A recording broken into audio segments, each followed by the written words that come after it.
Le but, c'était de trouver une activité où on transformait le produit et aussi on avait des contacts avec des gens, en fait.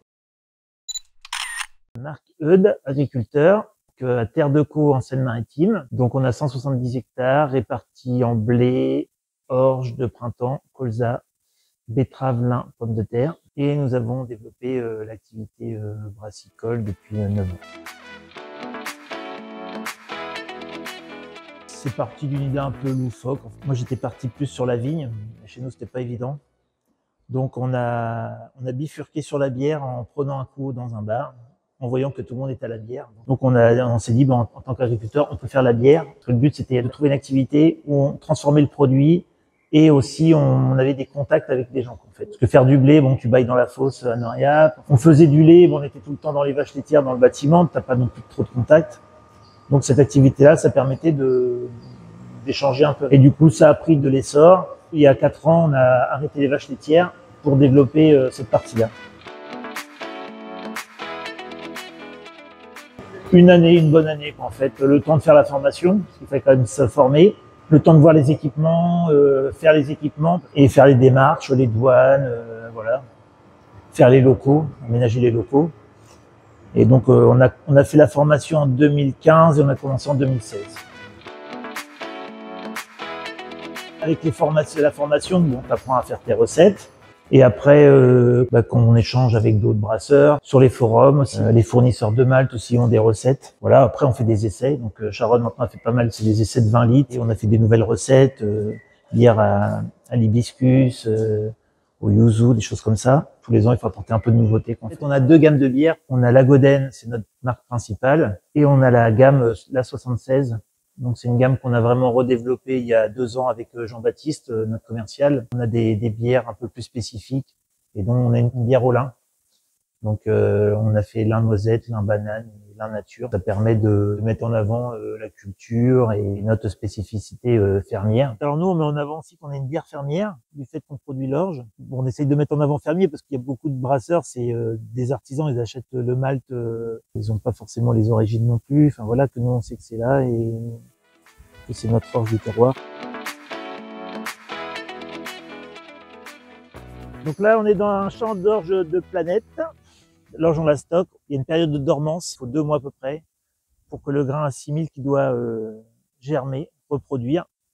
Et ensuite, on peut l'envoyer en malterie. On l'envoie en Belgique, donc il nous revient en Malte. On réceptionne notre malt en général vers décembre. On va l'utiliser toute l'année jusqu'à la prochaine moisson. Dans un premier temps, on va le concasser pour pouvoir récupérer la farine qui est à l'intérieur.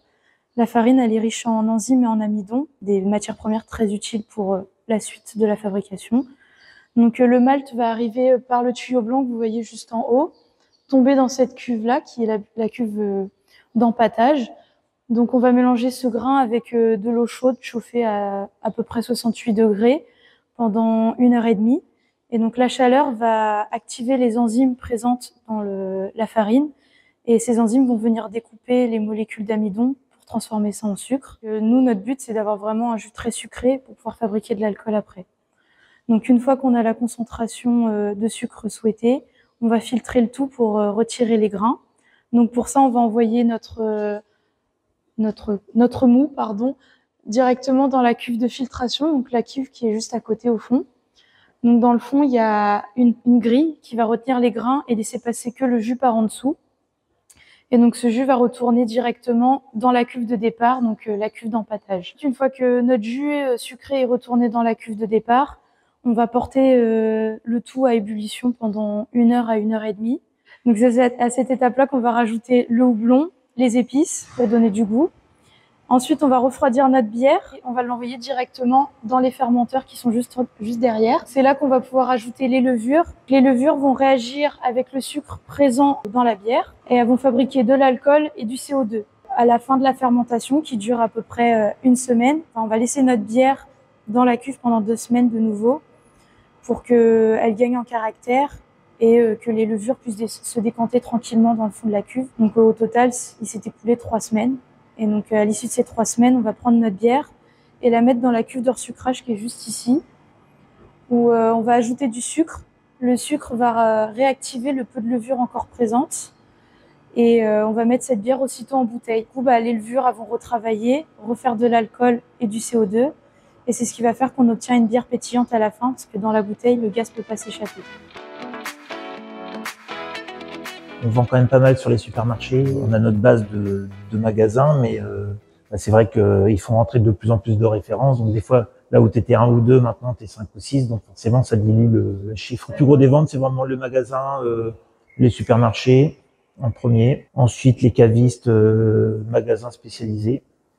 Et la vente directe, un peu plus de 10%, parce qu'en fait, la majorité des fûts partent ici, en fait, en vente directe. Le magasin, il est ouvert le vendredi matin, le vendredi après-midi et le samedi.